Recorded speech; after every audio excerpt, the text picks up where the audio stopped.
जमीन पर लेटे हजरत इस्माइल अलैहिस्सलाम ने अपने वालिद की तरफ देखा। चेहरे पर खौफ नहीं बल्कि गहरी सुकून भरी शांति थी। ये तस्लीम अल्लाह की मर्जी के आगे सरे तस्लीम खम कर देना का जज्बा था। उन्होंने अपने वालिद से आखिरी बार कहा, अब्बा जान अब देर न कीजिए, अल्लाह का हुक्म पूरा कीजिए, इंशाअल्लाह आप मुझे सब्र करने वालों में पाएंगे। हजरत इब्राहिम अलैहिस्सलाम की आंखें मोहब्बत और आज्ञा बर्दारी के आंसुओं से भर गई थीं।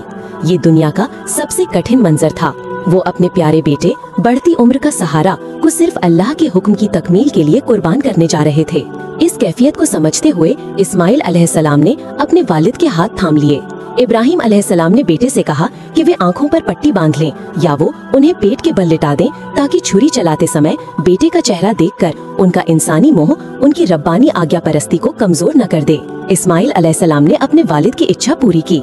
ये एक बाप द्वारा अपने ही दिल को मजबूत करने की कोशिश थी। इब्राहिम अलैहिस्सलाम ने छुरी तेज की। उन्होंने अपने दिल को अल्लाह की तरफ मुतवज्जे किया। उनके दिल में अब कोई तारुज नहीं था, सिर्फ एक सच। इब्राहिम ने अपने रब के सामने पूरी तरह सर झुका दिया है। छुरी उनके हाथ में थी मगर उसका इख्तियार एक बहुत बड़ी ताकत अल्लाह के पास था। और फिर हजरत इब्राहिम अलैहिस्सलाम ने अल्लाहु अकबर कहते हुए पूरी ताकत से छुरी इस्माइल की गर्दन पर चलाई। छुरी चली मगर छुरी नहीं चली। इब्राहिम सिहर उठे। उन्होंने छुरी फिर चलाई और फिर चलाई। छुरी का सबसे नुकीला हिस्सा इस्माइल की नरम गर्दन को जरा सा भी न काट सका। इब्राहिम अलैहिस्सलाम हैरान थे। ये छुरी तो उनके हाथों में मिट्टी जैसी हो गई थी। उसी वक्त एक आवाज गूंजी, पहाड़ियों में गूंजती हुई। ये आवाज अल्लाह के फरिश्ते जिब्रील अलैहिस्सलाम की थी। ए इब्राहिम, तुमने अपने ख्वाब को सच्चा कर दिखाया। हमने तुम्हारा इम्तिहान ले लिया और तुम उसमें सफल हो गए।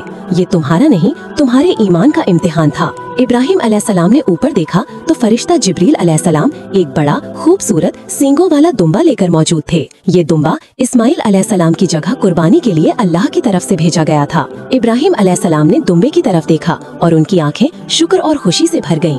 अल्लाह ने उनकी सच्ची आज्ञा बर्दारी को कबूल कर लिया था। उन्होंने बेटे की जगह उस दिव्य दुम्बे को कुर्बान किया और इस तरह इब्राहिम अलैहिस्सलाम ने खलीलुल्लाह, अल्लाह के सबसे करीबी दोस्त का मुकाम हासिल किया। ये कुर्बानी सिर्फ लहू बहाना नहीं थी, ये सबक था कि अल्लाह के लिए अपनी सबसे प्यारी चीज भी छोड़ देने का हौसला ही असल ईमान है। दुनिया भर के मुसलमान हर साल ईद उल अजहा इसी आज्ञा परस्ती की याद में मनाते हैं। इब्राहिम और इस्माइल अलैहिस्सलाम की ये कुर्बानी हमें सिखाती है कि ईमान की राह में तस्लीम ही सबसे बड़ी दौलत है। अगर आपको ये कहानी पसंद आए तो वीडियो को लाइक करें और भाग 4 देखने के लिए चैनल को सब्सक्राइब करें और कमेंट में माशा अल्लाह जरूर लिखें।